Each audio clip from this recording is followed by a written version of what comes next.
إن الحمد لله نحمده ونستعينه ونستغفره ونعوذ بالله من شرور أنفسنا ومن سيئات أعمالنا من يهده الله فلا مضل له ومن يضلله فلا هادي له وأشهد أن لا إله إلا الله وحده لا شريك له وأشهد أن محمدًا عبده ورسوله أما بعد فإن خير الحديث كتاب الله وخير الهدي هدي محمد صلى الله عليه وسلم وشر الأمور محدثاتها وكل محدثة بدعة وكل بدعة ضلالة وكل ضلالة في النار فأعوذ بالله السميع العليم من الشيطان الرجيم بسم الله الرحمن الرحيم يا أيها الذين آمنوا اتقوا الله حق تقاته ولا تموتن إلا وأنتم مسلمون يا أيها الناس اتقوا ربكم الذي خلقكم من نفس واحدة وخلق منها زوجها وبث منهما رجالا كثيرا ونساء واتقوا الله الذي تساءلون به والأرحام إن الله كان عليكم رقيبا يا أيها الذين آمنوا اتقوا الله وقولوا قولا سديدا يصلح لكم أعمالكم ويغفر لكم ذنوبكم ومن يطع الله ورسوله فقد فاز فوزا عظيما قاف والقرآن المجيد بل عجبوا أن جاءهم منذر منهم فقال الكافرون هذا شيء عجيب أإذا متنا وكنا ترابا ذلك رجع بعيد قد علمنا ما تنقص الأرض منهم وعندنا كتاب حفيظ بل كذبوا بالحق لما جاءهم فهم في أمر مريج أفلم ينظروا إلى السماء فوقهم كيف بنيناها وزيناها وما لها من فروج والأرض مددناها وألقينا فيها رواسي وأنبتنا فيها من كل زوج بهيج تبصرة وذكرى لكل عبد منيب ونزلنا من السماء ماء مباركا فأنبتنا به جنات وحب الحصيد والنخل باسقات لها طلع نضيد رزقا للعباد وأحيينا به بلدة ميتا كذلك الخروج كذبت قبلهم قوم نوح وأصحاب الرس وثمود وعاد وفرعون وإخوان لوط وأصحاب الأيكة وقوم تبع كل كذب الرسل فحق وعيد أفعينا بالخلق الأول بل هم في لبس من خلق جديد قال تعالى في موضع آخر وخلق الإنسان ضعيفا حاضرین جمعہ پردہ نشین خواتین اسلام اللہ تبارک و تعالیٰ کا بے پایا شکر و احسان ہے کہ اللہ تبارک و تعالیٰ نے انسانوں کو سارے مخلوقات میں سب سے افضل بنایا بیش بہا درود و سلام تمام انبیاء علیہم السلام پر بالخصوص میرے اور آپ کے آخری نبی جناب محمد الرسول اللہ صلی اللہ علیہ وسلم پر جنہوں نے امت مسلمہ تک ہر مسئلے کا حل پہنچایا حاضرین انسان کو اللہ تبارک و تعالی نے پیدا کیا پیدا کر کے یہ حکم صادر کیا کہ تمہارے پیدا ہونے کا مقصد میری عبادت کرنا ہے، اور ساتھ ساتھ اللہ تبارک و تعالی نے انسانی فطرت کو کمزور بنایا۔ قرآن مجید میں اللہ نے فرمایا وَخُلِقَ الْإِنسَانُ ضَعِيفًا، انسان کو کمزور پیدا کیا گیا ہے۔ دنیاوی زندگی کے ہر موڑ پر کچھ ایسے مسائل انسانی زندگی میں آتے ہیں جسے انسان تنہا فیصلہ کر نہیں سکتا۔ مثلا انسان کو کوئی تجارت کرنا ہو تو انسان تنہا فیصلہ کرنے سے قاصر ہے، یا کسی کو تجارت میں پارٹنر بنانا ہو تب بھی اسے انسان کو سمجھ نہیں آتا۔ اسی طرح اولاد کی شادی کرنا ہے تب بھی وہ پریشان رہتا ہے کہ شادی کیسے کریں، کس سے کریں۔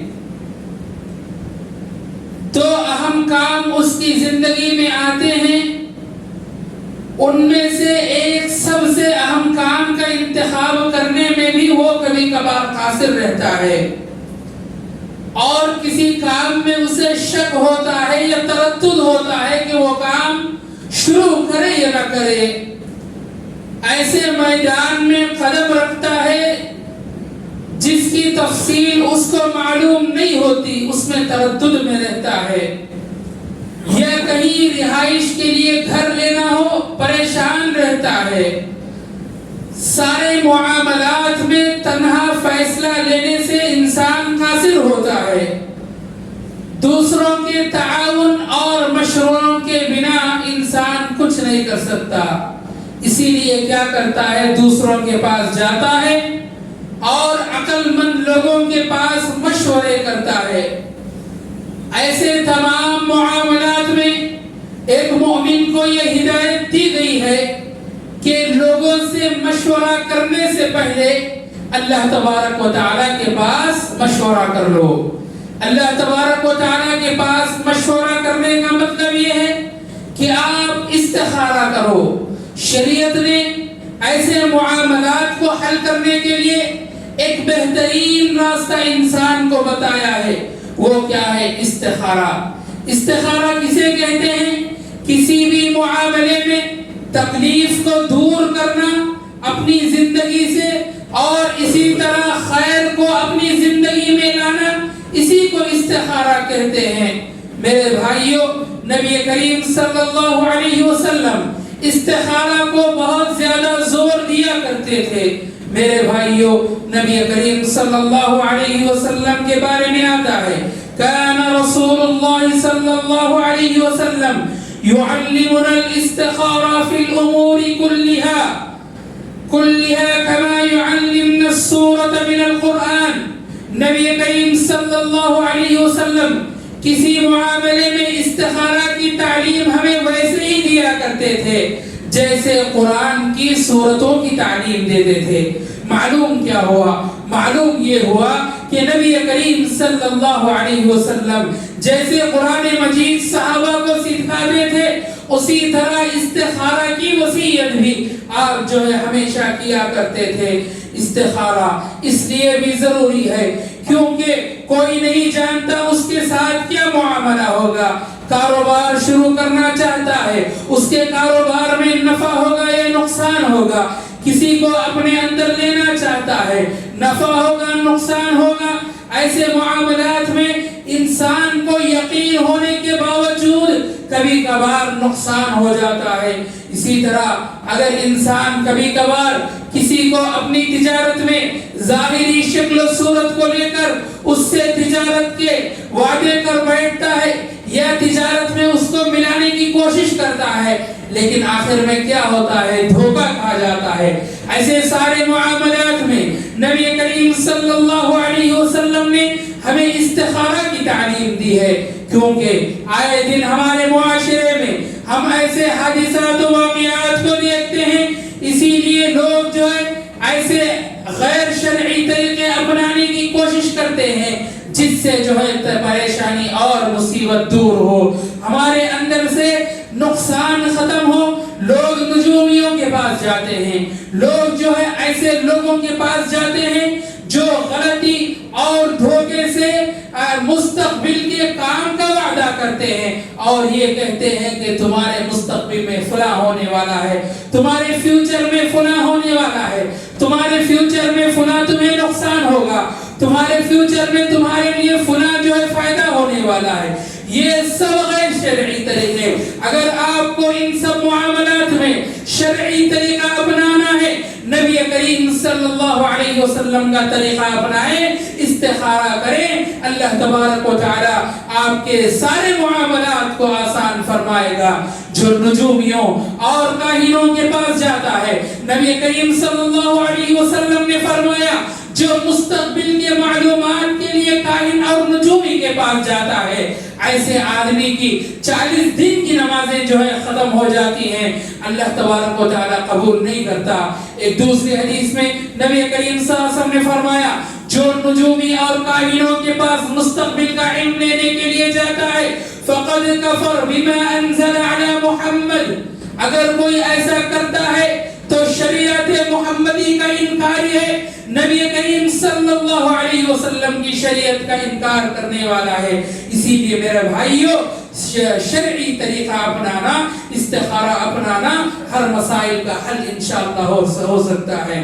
میرے بھائیوں، سب سے پہلے کام شروع کرنے سے پہلے، لوگوں سے مشورہ کرنے سے پہلے اللہ تبارک و تعالیٰ سے مشورہ کر لو، اللہ تبارک و تعالیٰ کے یہاں استخارہ کر لو، کیونکہ صحابہ اکرام رضوان اللہ علیہم اجمعین کی زندگیوں کو اگر دیکھا جائے تو صحابہ اکرام رضوان اللہ علیہم اجمعین کی زندگیاں جہاں بھی ان کو مسئلہ پیش آیا، انہوں نے استخارہ کی اہمیت کو سمجھا، اور اس اہمیت کو سمجھتے ہوئے صحابہ کرام فرماتے ہیں ابتدائی اسلام تھا، ابھی نبی کریم صلی اللہ علیہ وسلم پر بعثت ہوئی تھی، نبوت ابھی اتاری گئی تھی، احادیث بھی آتے تھے، قرآنی آیتیں بھی اترتی تھی، نبی کریم صلی اللہ علیہ وسلم نے ہم صحابہ کو یہ حکم دیا کہ تم احادیث کو نہ لکھا کرو، صرف قرآن کو لکھا کرو، کیونکہ ابتدائی اسلام میں اگر قرآن و حدیث کو ایک جگہ لکھا جاتا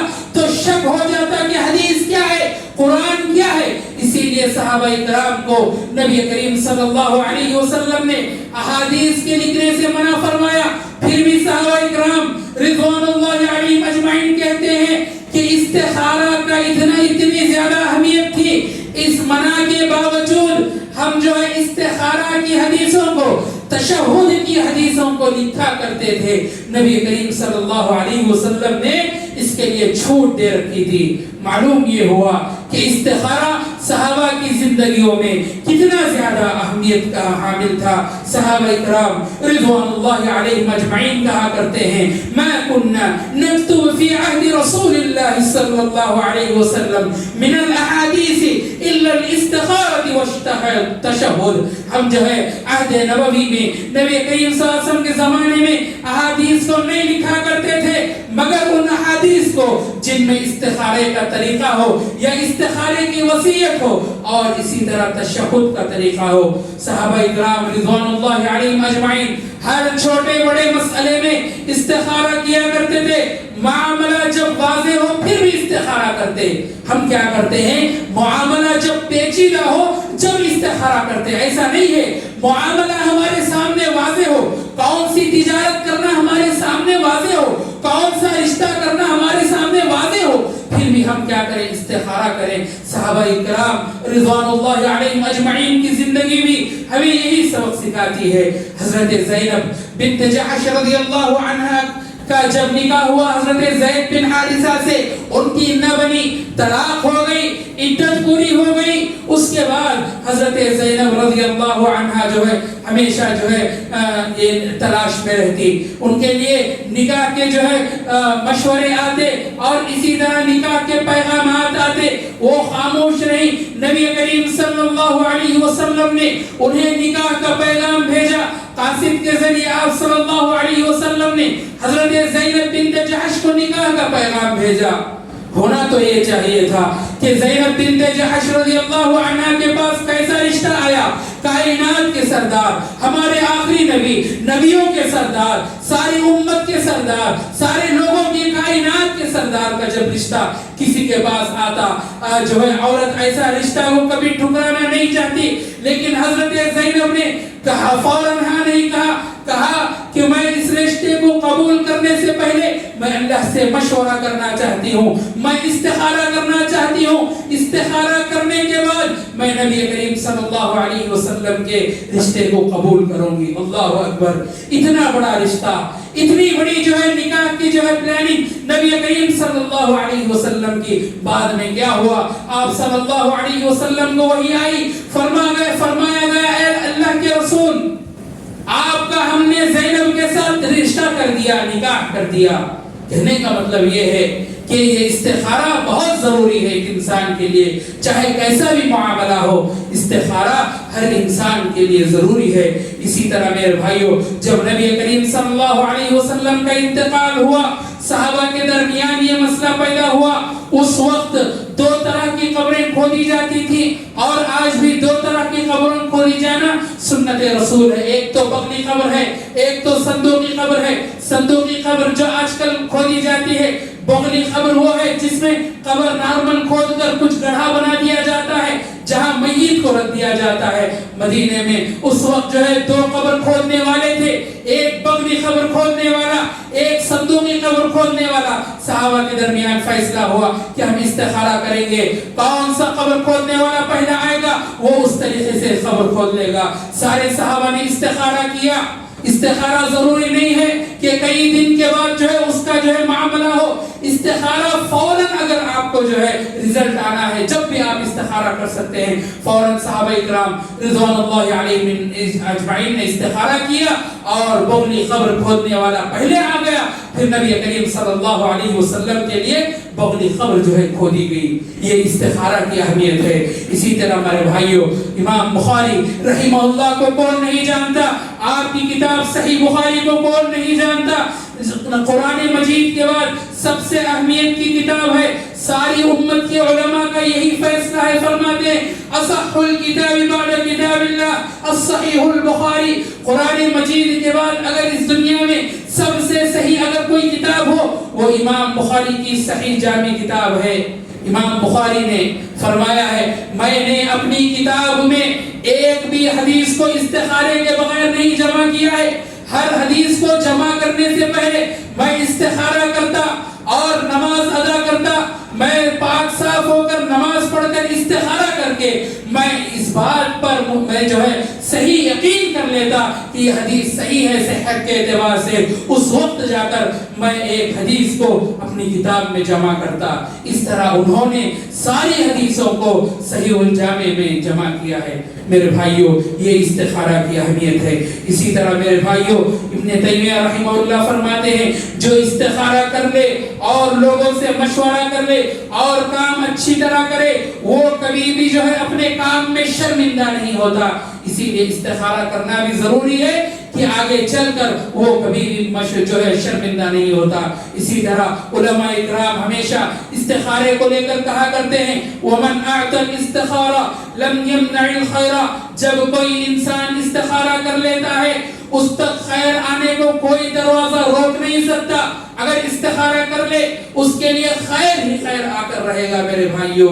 اسی طرح میرے بھائیوں، استخارے کا جو طریقہ ہے وہ نبی کریم صلی اللہ علیہ وسلم سے جو ثابت ہے، آپ کیا کریں، 2 رکعت نماز پڑھیں، پہلے اچھی سے وضو کر لیں، پھر 2 رکعت نفل نماز پڑھیں، اس کے بعد یہ دعا نبی کریم صلی اللہ علیہ وسلم نے احادیث میں ہمیں سکھائی ہے.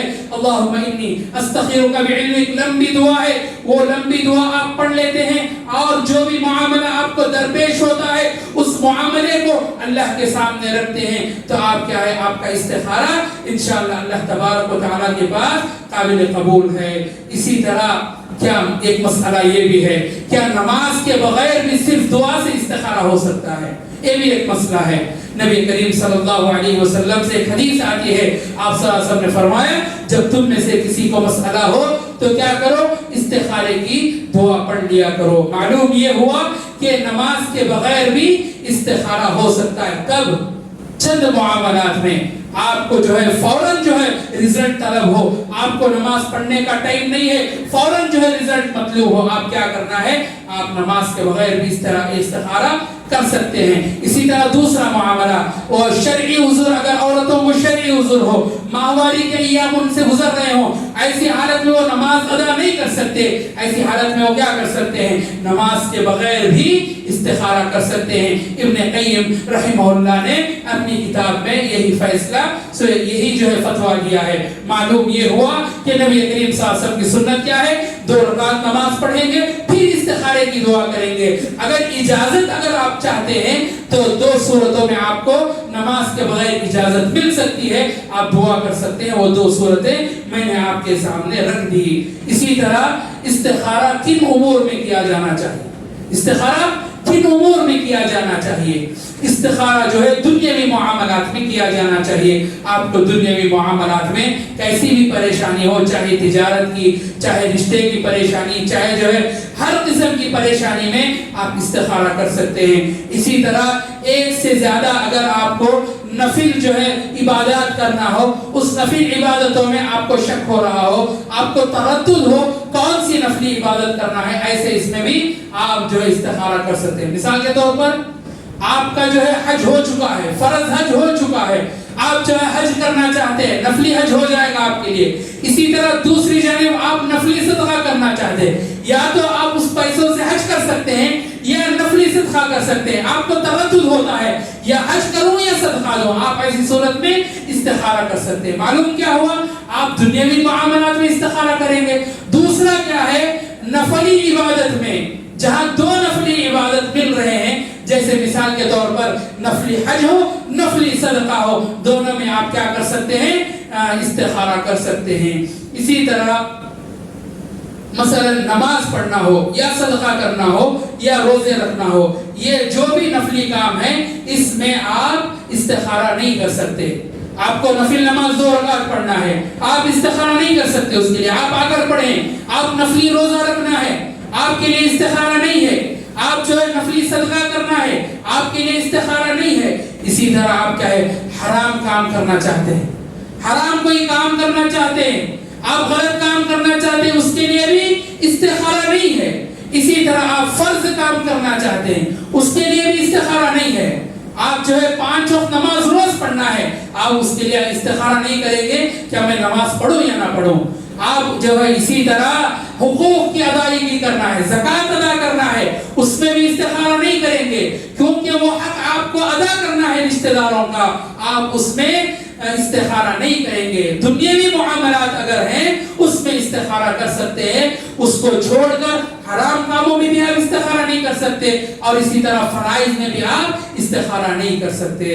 اسی طرح میرے بھائیوں، استخارہ کی قبولیت کی علامت، استخارے کی قبولیت کی علامت کیا ہے؟ پہلے اپنے استخارہ کرنے سے پہلے آپ کیا کریں، اپنے نفس کو خالی کر لیں.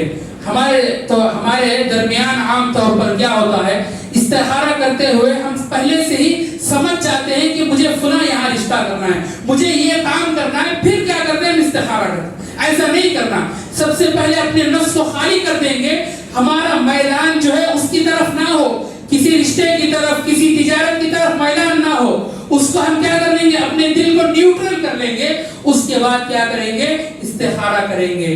استخارہ جب کریں گے تو اللہ تبارک و تعالیٰ انشاءاللہ ہمارے استخارے کو یقینی کریں گے، اور اللہ تبارک و تعالیٰ پر بھروسہ کرتے ہوئے ہم استخارہ کریں گے.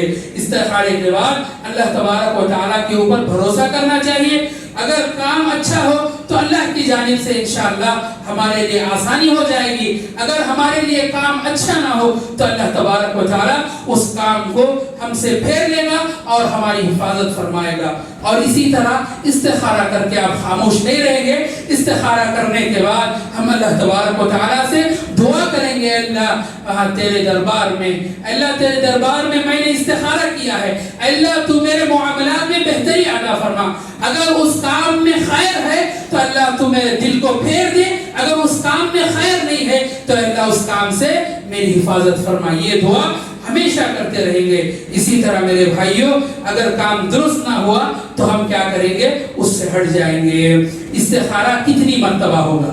استخارہ کتنی مرتبہ ہوگا؟ بعض لوگ یہ سمجھتے ہیں کہ کسی بھی معاملے میں استخارہ ایک ہی مرتبہ کیا جائے گا، ایسی کوئی بات نہیں۔ جب تک آپ کا معاملہ ختم نہیں ہوگا، آپ جو ہے کسی مسئلے میں متردد ہوں گے، تردد پایا جاتا ہے، تو اس وقت تک آپ جو ہے استخارہ کرتے رہیں گے۔ صحابہ کرام رضوان اللہ علیہم اجمعین کے کئی واقعات ہمارے سامنے ہیں۔ عہد بنی معاویہ میں جب یزید بن معاویہ نے مکے پر حملہ بولا اور کعبۃ اللہ کی جو ہے دیواریں منہدم ہو گئیں، کمزور پڑ گئی، نقصان ہوا، تو اس وقت جب حضرت عبداللہ بن زبیر وہاں کے خلیفہ تھے، انہوں نے کعبۃ اللہ کو پھر سے دوبارہ منہدم کر کے نیا بنانا چاہا۔ لوگوں نے کیا کیا؟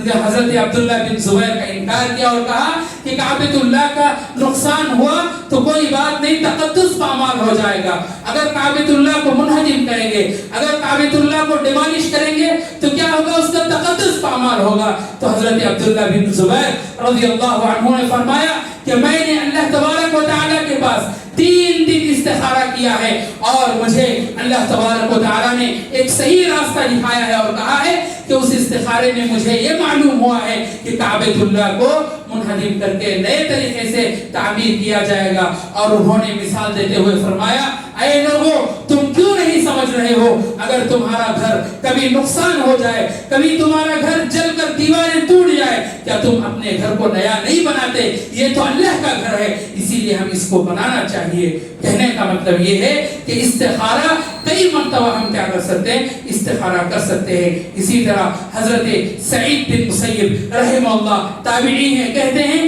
کہ حضرت عمر رضی اللہ عنہ کو میراث کے کسی مسئلے میں بہت پریشانی ہوئی، مسئلہ سمجھ میں نہیں آ رہا تھا، تو حضرت عمر رضی اللہ عنہ نے 1 مہینہ جو ہے مستقل جو ہے استخارہ کیا۔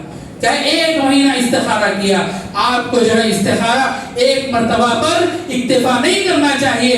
آپ جو ہے جب تک آپ کا مسئلہ ختم نہیں ہوتا، جب تک بار بار استخارہ کرتے رہیں، اللہ تبارک و تعالیٰ آپ کو جو ہے استخارہ کی جانب سے انشاءاللہ صحیح کام جو ہے بتلائے گا۔ اسی طرح ایک اور مسئلہ ہے، استخارے کے باوجود بھی اگر نقصان ہو جائے تو کیا کریں؟ استخارہ کے بعد دل مطمئن ہو تو وہ کام شروع کر لینا چاہیے۔ استخارہ کے بعد اگر مطمئن ہو جائیں تو وہ کام شروع کر لینا چاہیے، اگرچہ کہ وہ کام آپ کی مرضی کے خلاف ہی کیوں نہ ہو، آپ کا دل نہیں مان رہا لیکن آپ وہ راستے پر چل پڑے ہیں تو آپ وہ کام کو کرتے رہیں، اگرچہ کہ آپ کو نقصان بھی ہو، لیکن اللہ تبارک و تعالیٰ پر اگر آپ یقین رکھیں گے، بھروسہ رکھیں گے، وقت آپ کو پریشانی ہو سکتی ہے، مصیبت آ سکتی ہے، انشاءاللہ بعد میں جا کر مستقبل میں وہی کام تمہیں فائدہ پہنچائے گا۔ اسی طرح استخارے میں اگر مطلوبہ کام کے بجائے دوسرا کام ہو گیا ہو تو اس کو بھی اپنے لیے بہتر سمجھنا چاہیے، اگر نقصان ہی کیوں نہ ہو، ممکن ہے کہ کسی بڑے نقصان سے اللہ تبارک و تعالی آپ کو بچانا چاہتا ہو۔ اسی طرح کبھی نقصان بھی ہو جائے، آگے چل کر وہ کام آپ کے لیے فائدہ مند ہوگا۔ نبی اللہ تبارک و تعالی نے قرآن مجید میں فرمایا وَعَسَىٰ أَن تُحِبُّوا شَيْئًا وَهُوَ شَرٌّ لَكُمْ وَاللَّهُ يَعْلَمُ وَأَنْتُمْ لَا تَعْلَمُونَ۔ ممکن ہے تم کسی چیز کو اچھا سمجھتے ہو، وہ تمہارے لیے شر ہے، حقیقی علم اللہ کے پاس ہے اور تم نہیں جانتے۔ کتنی پیاری آیت ہے۔ اللہ نے فرمایا کہ ممکن ہے کسی چیز کو تم اچھا جانتے ہو لیکن اللہ تبارک و تعالیٰ کے پاس وہ چیز جو ہے بری ہے، تمہارے لیے اس چیز میں شر ہے، لیکن حقیقی علم اللہ کے پاس ہے، تمہارے لیے کچھ کچھ علم جو ہے باقی نہیں ہے، سب علم اللہ تبارک و تعالی جانتا ہے. اسی لیے استخارہ کرنے کے بعد، اللہ پر بھروسہ کرنے کے بعد آپ راستے پر نکل جائیں، انشاءاللہ اللہ تبارک و تعالی آپ کے لیے وہ راستہ آسان کرتے چلا جائے گا. اسی طرح ایک مسئلہ اور بھی ہے کہ وہ مسئلہ کیا ہے کہ دوسروں سے کیا استخارہ کرا سکتے ہیں. آج کل کی سب سے بڑی گمراہی یہی ہے، دوسروں سے استخارہ کرانا. نبی کریم صلی اللہ علیہ وسلم سے یہ بات ثابت نہیں ہے، نہ کسی تابعی سے، نہ صحابی سے، نہ تابعی سے، نہ تبع تابعی سے، نہ علماء کرام سے یہ ثابت ہے کہ دوسروں سے استخارہ کرانا. کیونکہ استخارہ کیا ہے؟ انسان اور اللہ کے درمیان کا مسئلہ ہے. لہذا جس کو تکلیف ہو، جس کو مسئلہ نہ ہو، وہ خود اللہ تبارک و تعالیٰ کے یہاں استخارہ کرے. دوسروں سے استخارہ کرنا یہ نبی سے ثابت نہیں ہے. اگر ایسا استخارہ کرنا ثابت ہوتا تو صحابہ کرام رضوان اللہ علیہم اجمعین نبی کریم صلی اللہ علیہ وسلم سے استخارہ کراتے. آج کل جو ٹی وی چینلوں میں ایسے گمراہ استخارے آتے ہیں جہاں پر جو ہے نام نہاد علماء اور ملا کیا کرتے ہیں، بیٹھ کر لوگوں کی مستقبل کی باتیں کرتے ہیں اور لوگوں کے مسائل کو حل کرتے ہیں. یہ سب گمراہی ہے، یہ سب خرافات ہے ایسے مسائل میں پڑھنا. کیونکہ آج جو ہے امت جو ہے بہت نادان ہے، کسی کو معلوم نہیں ہے، علم نہیں ہے. اسی لیے کیا کرتے ہیں ایسے ٹی وی کے مسئلوں میں، ایسے مسائل میں جہاں پر مستقبل کی باتیں کہی جاتی ہیں، کاہنوں کی جانب سے، نام نہاد علماء کی جانب سے مستقبل کی اور فیوچر کی باتیں کہی جاتی ہیں اور آپ کے مسائل کو حل کیا جاتا ہے. یہ سب گمراہی ہے، یہ سب جھوٹ ہے، یہ سب دھوکہ ہے. ایسے مسائل میں، ایسے خرافات میں پڑھنے سے آپ کو بچنا چاہیے. لہذا استخارہ خاص اللہ کے لیے ہو. خود آپ کو مسئلہ ہے، آپ اللہ سے استخارہ کریں اور استخارہ کرنے کے بعد اور استخارے کی اہمیت کو سمجھے. صحابہ نے جس طرح قرآن کے برابر استخارے کی اہمیت کو سمجھا تھا، آج بھی ہم کو سمجھنے کی ضرورت ہے. فوراً مسئلہ درپیش ہوتا ہے، ہم غیروں کے پاس چلے جاتے ہیں. یہ مسئلہ نہیں ہے. مسئلہ یہ ہے کہ آپ اپنے رب سے رجوع ہوں، استخارہ کریں. آپ کے مسائل کو اللہ تبارک و تعالی انشاءاللہ جو ہے دور کر دے گا. مومن کے ایمان جو ہے ایسے ہی محفوظ ہوتے ہیں استخارہ کرنے کی وجہ سے. آخر میں اللہ سے دعا کرتے ہیں کہ اللہ تبارک و تعالی ہم تمام کو استخارہ کی اہمیت کو سمجھنے کی توفیق عطا فرمائے. آمین. وآخر دعوانا الحمدللہ رب العالمین.